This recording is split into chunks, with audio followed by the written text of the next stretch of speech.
Hello everybody, this is Cyrus coming at you with another video tonight. And now I want to talk about the gigantic object spotted towering over Earth from the International Space Station before a NASA live feed cut the video. So I'm not a UFO journalist, but sometimes these weird stories, they are interconnected in interesting ways, even with what we talk about on this channel. And before we begin, if you like talking about topics like astral projection, multi-dimensions, life after death, the supernatural, then please consider hitting the subscribe button, the big red button down below, along with the notification bell, because that's what's going to really help this pretty fledgling channel keep going. So I would appreciate quickly becoming a subscriber. It's one click, that's it. You just need to have your Google account signed in. Alright, so to continue, in a video posted, this is actually through NASA, a mysterious object seemed to appear above the planet. The glowing object, which appears bluish in a hue with a white center, can be seen in the background of NASA's live feed. As the camera zooms in, the alarming size of it becomes clearer as it towers over the planet. Skeptics have said that this thing was like maybe some kind of an ice crystal with a bit of forced perspective on the camera lens. I'll let you guys decide. Let's go ahead and play this video and blow this up. So what are we looking at here?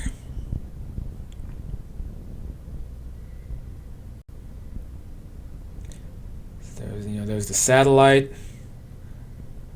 Here's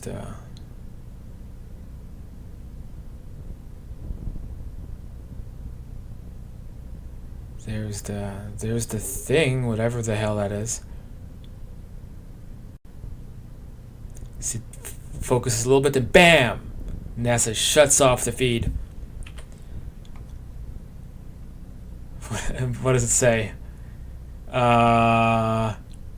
The high-definition Earth viewing experiment is either switching cameras or we are experiencing a temporary loss of signal with the International Space Station. It's interesting how, I don't know if this is the camera guy, with NASA, but it's like they see it, then they zoom in on it. Or is that the person who recorded the video of the NASA video zooming in on it? I'm not sure. Point is, this is weird. I can see the skeptical explanation as well, but the bigger picture is that what we're seeing a lot of these days are these UFO topics all over mainstream media.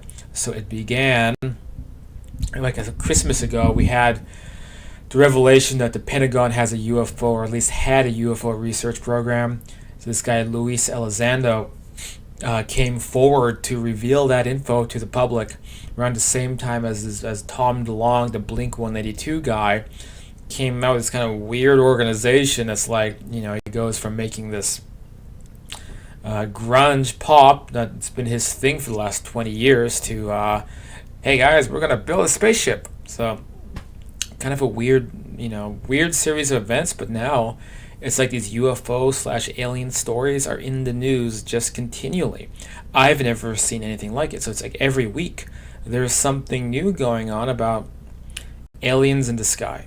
And if you talk to some of the UFO researchers, if you listen to some of the insiders, if you binge watch the weird shows on Gaia TV and listen to what alleged secret space program insiders have to say, a topic commonly comes up called partial disclosure, right? So partial disclosure is allegedly the way that the powers that be, that are aware of extraterrestrials and multi-dimensions and astral travel and even some of the stuff that we talk about, these powers that be realize they can't just rip the whole band-aid off all at once.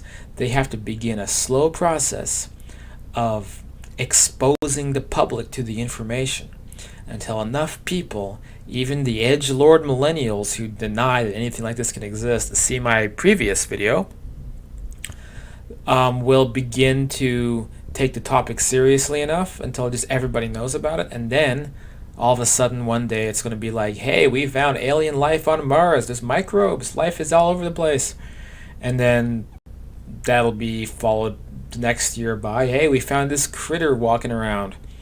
And then a year after that, hey, this is endocrinakalak from Zeta Reticuli, and he's about to make a statement with the president.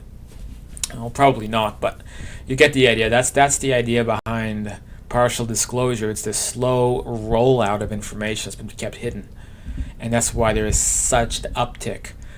An example is that we a couple of weeks ago they found out that Oumuamua, that kind of weird object that's shaped like a blunt, flying around the solar system.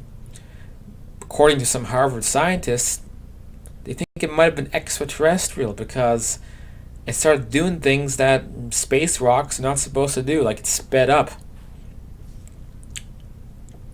And even on this site, what is this? The Daily Star of the UK. Like, look at the top stories. Okay, so this is a UFO story from a few days ago, and now here's one. The top story: UFO spotted hovering over UK just hours after RAF scrambled to intercept Russian bombers. When is this? Published 11th December, 2 days ago. So this just came out. I didn't even notice this. An unidentified flying object, yada yada. A man reported seeing an aeroplane-like craft in the Preston Road area at the city around 4:30 on Monday. God, these advertisements kill me. I hate flash ads because they crash your entire browser while they're playing the ad. Anyway, the object has been described as having a short body, no nose or tail, and huge wings. So it's like some kind of experimental aircraft. The witness reported it being completely still and silent before it flew off, too quickly for him to get a video.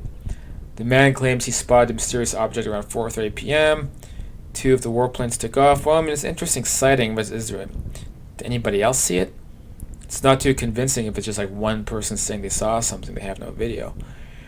But still, I guess the point is that this stuff is just non-stop lately in the news. It's crazy.